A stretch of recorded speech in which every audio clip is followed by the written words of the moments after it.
Assalamualaikum warahmatullahi wabarakatuh. Bismillah, alhamdulillah, wassalatu wassalamu ala rasulillah wa ala alihi wa sahbihi wa mawala, la hawla wa la quwwata illa billah, amma ba'du. Para mahasiswa yang dimuliakan Allah Subhanahu wa ta'ala, pada kesempatan yang mulia ini marilah kita bersyukur kepada Allah Subhanahu wa ta'ala, yang mana sampai hari ini kita masih diberikan Allah sehat walafiat, sehingga bisa melanjutkan kembali mata kuliah sosiologi ekonomi pada pertemuan yang ketiga program studi sosiologi Fakultas Ilmu Sosial dan Ilmu Politik UIN Sunan Ampel, Surabaya. Semoga sholawat dan salam tetap kita sampaikan kepada manusia yang agung, manusia yang mulia, junjungan kita Nabi besar Muhammad SAW. Semoga kita semua mendapatkan syafaatnya. Amin, amin, Allahumma amin. Para mahasiswa dimanapun Anda berada, sebelum kita mulai kuliah ketiga ini, maka marilah kita berdoa terlebih dahulu. Semoga perkuliahan kita berjalan dengan baik dan semoga ilmu kita bermanfaat. Al-Fatihah.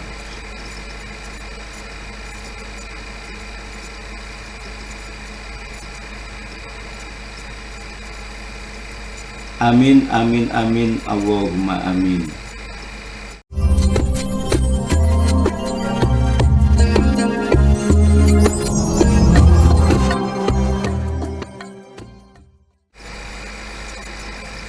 Mahasiswa dimanapun Anda berada, pada pertemuan yang ketiga mata kuliah sosiologi ekonomi hari ini, temanya adalah aktivitas ekonomi dalam perspektif sosiologi.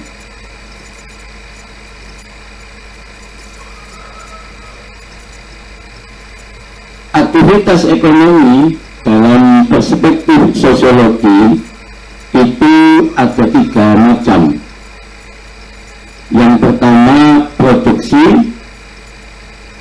yang kedua distribusi, dan yang ketiga konsumsi.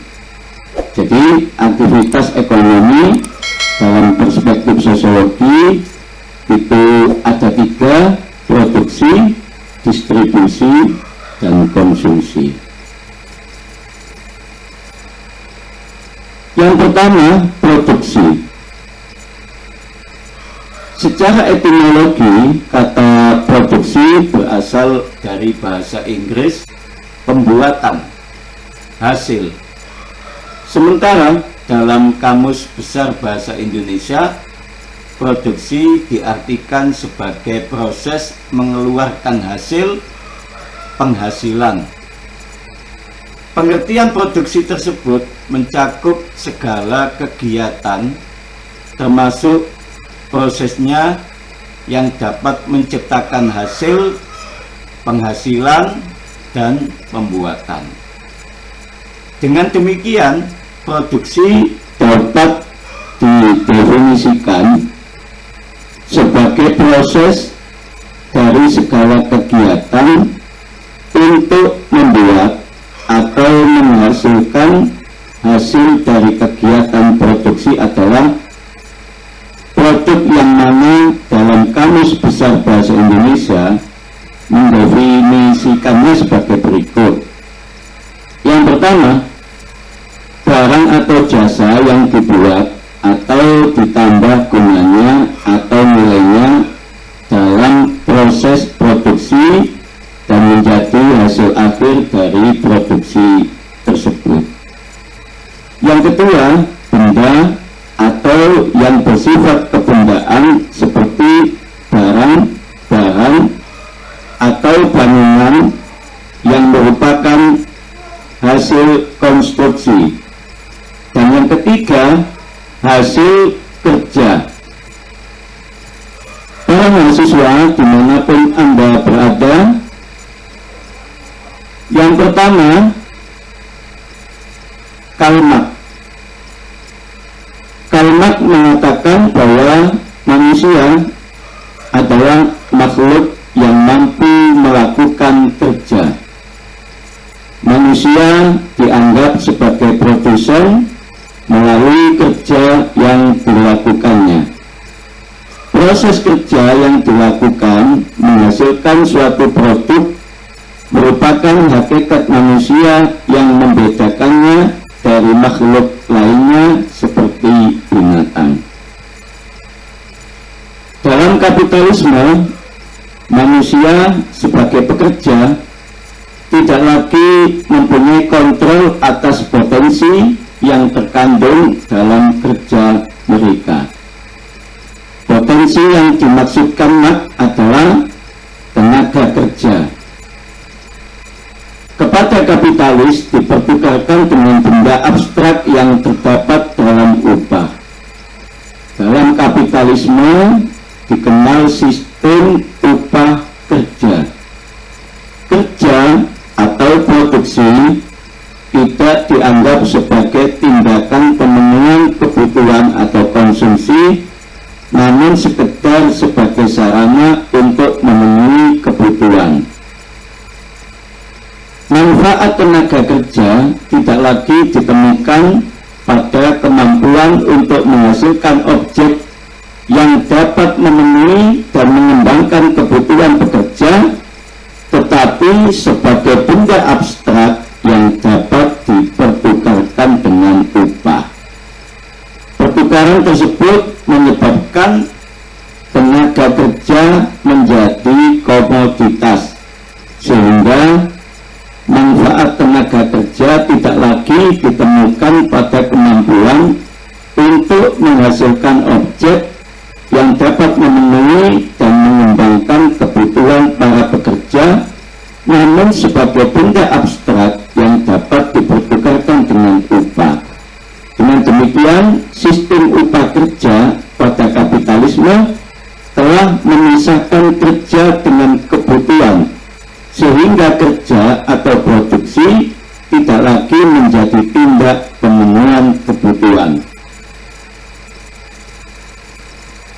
Para mahasiswa, dimanapun Anda berada, dalam buku The German Ideology 1846, Marx dan Engels mengemukakan ada 4 corak produksi atau formasi sosial dalam perjalanan sejarah manusia, yaitu yang pertama corak produksi primitif, yaitu ragam kesukuan yang terkait dengan bentuk produksi primitif seperti berburu, meramu, penggembalaan, dan pengolahan lahan secara sederhana.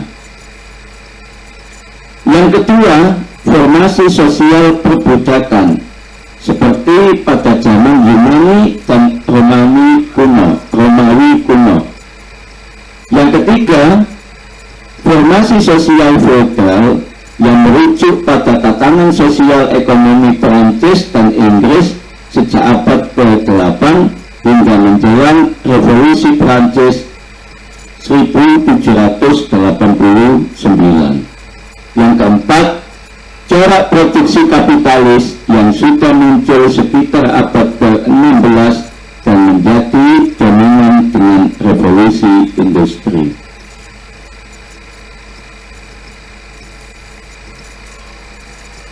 Yang kedua, Emil Durkheim dalam bukunya The Division of Labor in Society, Durkheim menjelaskan tentang 2 tipe masyarakat, yaitu yang pertama, masyarakat solidaritas mekanik, ditandai dengan pembagian kerja yang rendah, kesadaran kolektif yang kuat, dominannya hukum represif, saling ketergantungan yang rendah, dan kolektivitas yang tinggi. Yang kedua, masyarakat solidaritas organik memiliki ciri tingginya spesialisasi pekerjaan, rendahnya kesadaran kolektif, dominannya hukum restitutif, individual, nilai abstrak dan umum sebagai konsensus terpenting dalam komunitas, dan saling ketergantungan yang tinggi. Para mahasiswa, dimanapun Anda berada, karakteristik yang ada pada masyarakat solidaritas mekanik merujuk pada masyarakat pedesaan. Sementara karakteristik masyarakat solidaritas organik merujuk pada masyarakat perkotaan. Durkheim memandang masyarakat sebagai satu kesatuan normatif yang menggambarkan kebutuhan-kebutuhan yang ada dalam masyarakat. Karena meningkatnya populasi, kepadatan penduduk, dan pembagian kerja dalam masyarakat, ia akan mengubah masyarakat solidaritas mekanik menjadi masyarakat solidaritas organik. Durkheim menjelaskan perubahan masyarakat solidaritas mekanik kepada masyarakat solidaritas organik melalui proses pertambahan penduduk yang disertai kepadatan moral yang berupa pertambahan komunikasi dan interaksi di antara para anggota. Konsekuensi perjuangan hidup menjadi tajam, maka untuk mencegah terjadinya konflik diadakanlah spesialisasi pekerjaan. Yang ketiga, Max Weber 1864-1920 dalam bukunya The Protestant Ethic and Spirit of Capitalism, Weber menjelaskan bahwa penganut Protestan yang mempercayai konsep predestinasi yang memotivasi mereka untuk setia terhadap pekerjaan, berprestasi dalam pekerjaan, membatasi konsumsi, serta gaya hidup yang rasional dan sistematis. Konsep predestinasi sendiri adalah gagasan bahwa keselamatan abadi di akhirat atau masuk surganya seseorang telah ditentukan oleh Tuhan, yang ditandai dengan kesuksesan dan kesejahteraan yang dihasilkan oleh pekerjaan. Pola motivasi yang bersumber dari etika Protestan ini memiliki konsekuensi logis dan saling mendukung secara motivasional dengan semangat kapitalisme modern yang sedang berkembang, yaitu akuntansi rasional, hukum rasional, dan teknik rasional. Para mahasiswa, tadi kita sudah membahas lebih jauh tentang produksi yang pertama tadi. Sekarang yang kedua, kita membahas tentang distribusi. Apa sih distribusi itu? Secara etimologi atau bahasa, kata distribusi berasal dari bahasa Inggris, yaitu distribution, yang berarti penyaluran. Dalam Kamus Besar Bahasa Indonesia, kata distribusi diartikan sebagai penyaluran, pembagian, pengiriman kepada beberapa orang atau tempat. Sementara menurut para ahli ekonomi klasik, distribusi adalah alokasi nilai-nilai langka yang dikaitkan dengan pertukaran sosial. Barang atau jasa yang memiliki nilai-nilai langka memperoleh nilai kelangkaan tersebut karena dikaitkan dengan aktivitas yang terhubung dengan tenaga kerja, kapital, tanah, atau organisasi. Dalam pandangan sosiologi, distribusi dapat dimengerti sebagai suatu perangkat hubungan kepentingan sosial yang melaluinya orang mengalokasikan barang dan jasa yang dihasilkan. Distribusi juga menunjuk suatu proses dari produksi barang dan jasa sampai ke tangan konsumen. Dengan demikian, anak-anakku sekalian, dapat dikatakan bahwa produksi merupakan proses perantara antara produksi dan konsumsi. Yang pertama,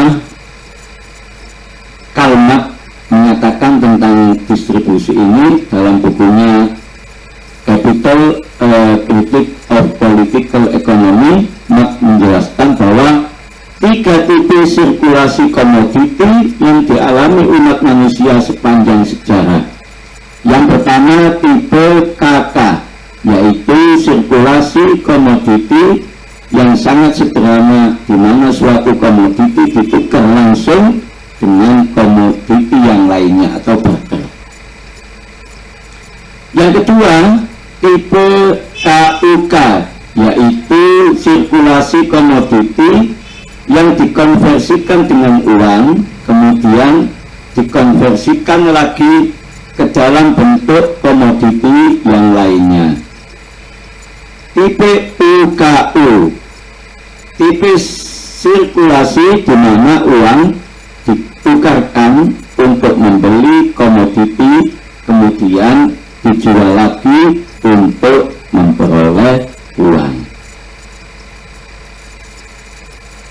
Berdasarkan ketiga tipe sirkulasi komoditi tersebut, dapat dikatakan bahwa tipe sirkulasi komoditi yang pertama dan kedua itu berlaku di masyarakat prakapitalis. Sementara tipe sirkulasi yang ketiga berlaku di masyarakat kapitalis, di mana uang dijadikan sebagai modal untuk memperoleh uang lagi dalam jumlah lebih atau akumulasi kapital. Para mahasiswa, menurut Marx, komoditi yang merupakan hasil dari aktivitas produktif sekaligus sebagai aspek kemanusiaan dari para aktor tidak lagi dapat dikontrol oleh aktor dalam jaringan hubungan sosial. Segala sesuatu dapat dibeli dengan uang, termasuk harkat dan martabat manusia. Konsekuensi logis dari keadaan ini adalah aktor merasa terasing terhadap diri dan dunia sosialnya. Kemudian Max Weber dalam bukunya Economy and Society 1922, Weber menjelaskan tindakan sosial di pasar yang bermula dari persaingan dan berakhir dengan pertukaran. Pertukaran menunjukkan pola dasar dari semua tindakan sosial rasional.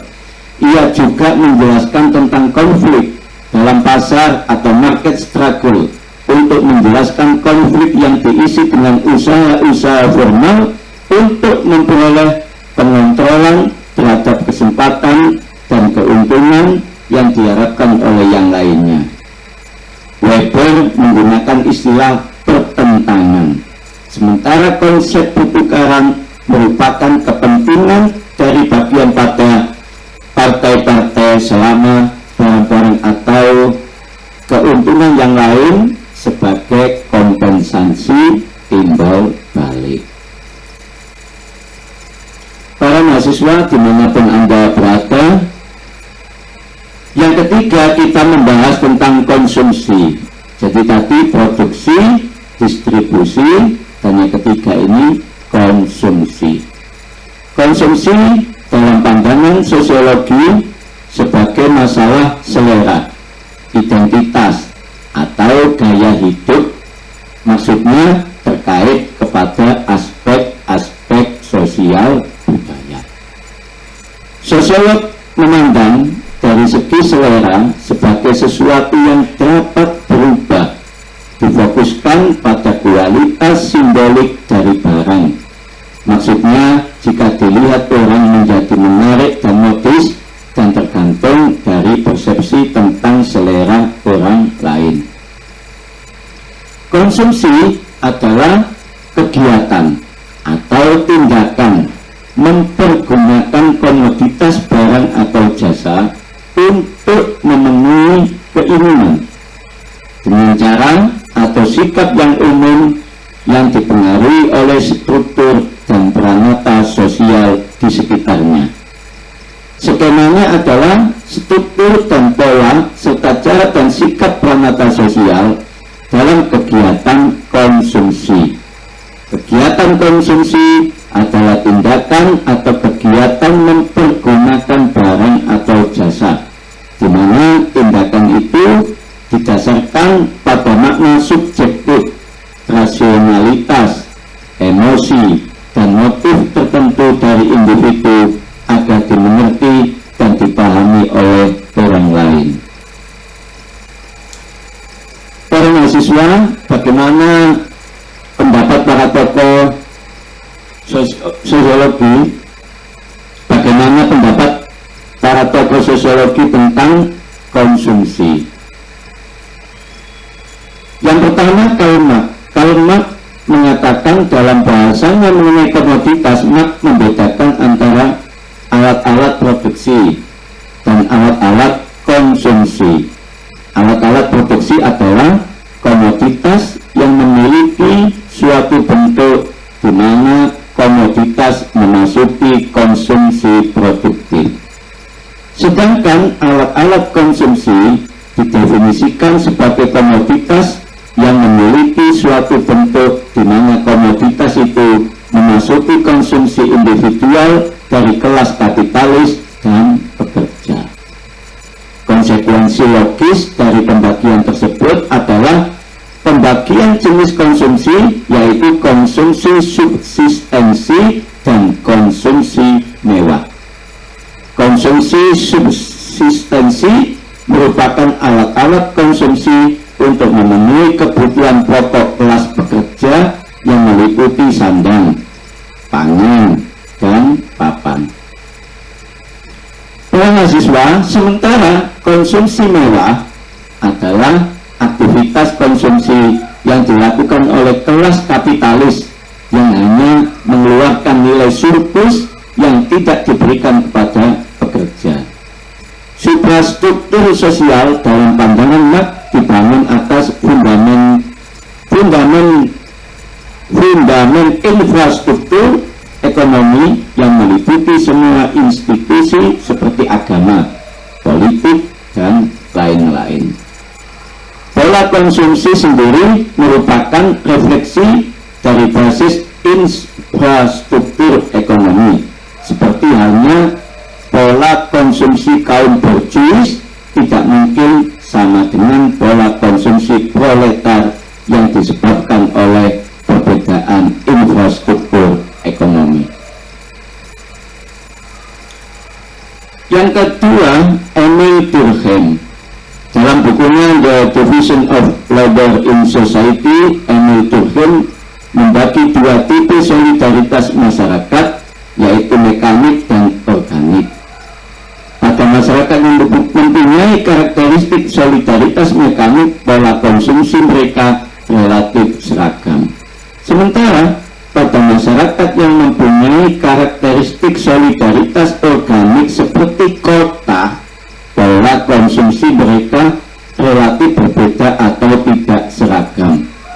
Keseragaman pola konsumsi pada masyarakat yang berlandaskan pada solidaritas mekanik terjadi karena rendahnya spesialisasi pekerjaan, sehingga penghasilan yang mereka dapatkan dari pekerjaannya relatif tidak jauh berbeda. Sementara pada masyarakat yang berkarakteristik solidaritas organik, spesialisasi pekerjaan sangat tinggi, sehingga penghasilan yang mereka dapatkan dari pekerjaannya pun relatif jauh berbeda antara si kaya dan si miskin. Yang ketiga, Max Weber. Dalam etika Protestan, seseorang didorong untuk bersifat asketik di dunia, yaitu suatu komitmen untuk membatasi diri dari keinginan jasadi, indrawi, atau kenikmatan yang bersifat materialistik termasuk pola konsumsi. Dalam Economy and Society, Weber menyatakan bahwa tindakan konsumsi dapat dikatakan tindakan sosial sejauh tindakan tersebut memperhatikan tingkah laku dari individu lain. Oleh karena itu, diarahkan pada tujuan tertentu. Max Weber dalam Economy and Society menyatakan bahwa tindakan konsumsi dapat dikatakan sebagai tindakan sosial sejauh tindakan tersebut memperhatikan tingkah laku dari individu lain, dan oleh karena itu diarahkan pada tujuan tertentu. Sedangkan tindakan sosial itu sendiri menurut Weber terdiri dari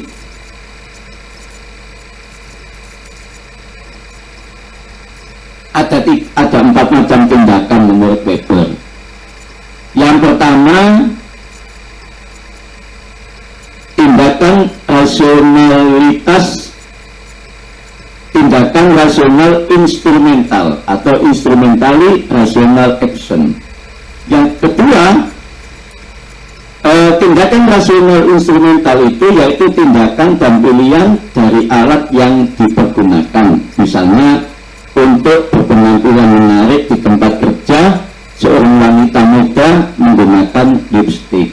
Atau agar bisa meraih dan simpati gadis idamannya, seorang pria membeli mobil baru untuk mengantar jemput gadis idamannya ke kantor. Yang kedua, menurut Weber, tindakan sosial itu value rational action, tindakan rasional nilai, yaitu suatu tindakan di mana tujuan telah ada dalam hubungannya dengan nilai absolut dan akhir bagi individu. Misalnya, semua orang perlu makan untuk hidup, namun bagi seorang muslim tidak semua makanan boleh dimakan, seperti khamr, alkohol, atau semua orang perlu berbusana, tetapi seorang muslim harus mempertimbangkan bahan busana yang dipakainya, sebab ada bahan busana yang diharamkan untuk memakainya, misalnya sutra. Yang ketiga, affectual type, tindakan afektif, yaitu suatu tindakan yang didominasi perasaan atau emosi tanpa refleksi intelektual atau perencanaan yang sadar, seperti cinta, marah, suka, dan duka. Misalnya, untuk mengungkapkan rasa cinta, seorang gadis mengenakan busana berwarna merah jambu. Sedangkan untuk mengungkapkan rasa duka, ia menggunakan busana warna hitam. Yang keempat, menurut Weber, tindakan sosial itu adalah traditional action, tindakan tradisional, yaitu tindakan yang dikarenakan kebiasaan atau tradisi. Misalnya, pada masyarakat Indonesia berbuka puasa dengan menyantap makanan tradisi sesuai dengan lokus budayanya, seperti kolak dengan berbagai jenis isi, bentuk, warna, dan namanya. Para mahasiswa dimanapun Anda berada, setelah kita membahas aktivitas ekonomi, produksi, kemudian konsumsi dan distribusi, maka selanjutnya ini kita membahas tentang sistem ekonomi. Sistem ekonomi itu ada 3. Yang pertama, sistem ekonomi sosialis, yang kedua, sistem ekonomi kapitalis, dan yang ketiga, sistem ekonomi campuran. Bagaimana ketiganya, kita jelaskan satu persatu. Yang pertama, sistem ekonomi sosialis. Apa sih sistem ekonomi sosialis itu? Sistem ekonomi sosialis adalah sistem yang masyarakatnya memiliki kesetaraan dalam kepemilikan atas faktor-faktor produksi. meski dimiliki oleh setiap anggota masyarakat, pengelolaannya sendiri diatur oleh negara secara penuh. Kemudian bagaimana kelebihan dan kekurangan sistem ekonomi sosialis ini? Pertama, kelebihan sistem ekonomi sosialis yang pertama, pekerja tidak mengalami eksploitasi. Hal ini dapat terjadi karena mereka akan mendapatkan hasil sesuai dengan apa yang mereka upayakan. Yang kedua, sistem ekonomi sosialis ini menghilangkan penderitaan rakyat karena seluruh akses terhadap pendidikan, kesehatan, dan kebutuhan dasar lainnya telah diatur dan disediakan oleh negara. Yang ketiga, kelebihan sistem ekonomi sosialis adalah dikarenakan kontrol negara yang kuat, pengelolaan sumber daya alam bisa dilakukan dengan lebih bijak. Selanjutnya, kekurangan sistem ekonomi sosialis adalah pertama, sistem ekonomi sosialis mempercayai bahwa pada dasarnya manusia memiliki kecenderungan untuk bekerja sama. Kepercayaan ini menihilkan fakta bahwa terhadap persaingan yang bisa timbul antar manusia. Yang kedua, kekurangan sistem ekonomi sosialis adalah setiap anggota masyarakat telah memiliki peran yang diatur oleh negara. Keinginan untuk menjadi wirausaha pun berpotensi menurun. Dampaknya adalah tingkat inovasi yang cenderung lebih rendah jika dihadapkan kepada sistem kapitalis. Dan kekurangannya ketiga adalah peran negara yang terlalu besar juga bisa berbahaya bagi masyarakat jika pemimpin yang terpilih ternyata menyalahgunakan kekuasaannya.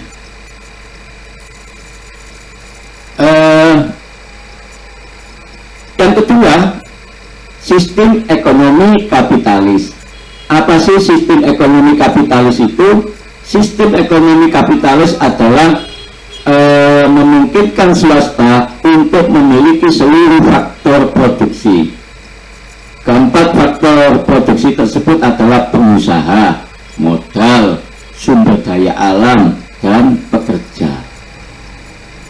Jika pada sistem sosialis pengelolaan faktor produksi ini dilakukan oleh negara, sistem kapitalis, sistem ekonomi kapitalis menyerahkan pengelolaan faktor-faktor ini kepada pihak swasta. Sistem ini memiliki kaitan erat dengan pasar bebas, permintaan, penawaran, tarif, dan banyak lainnya.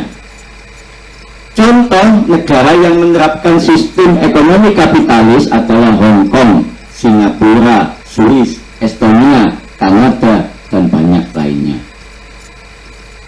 Negara-negara ini memberlakukan kebebasan tarif dalam rangka menghilangkan halangan yang bisa mengganggu perdagangan bebas.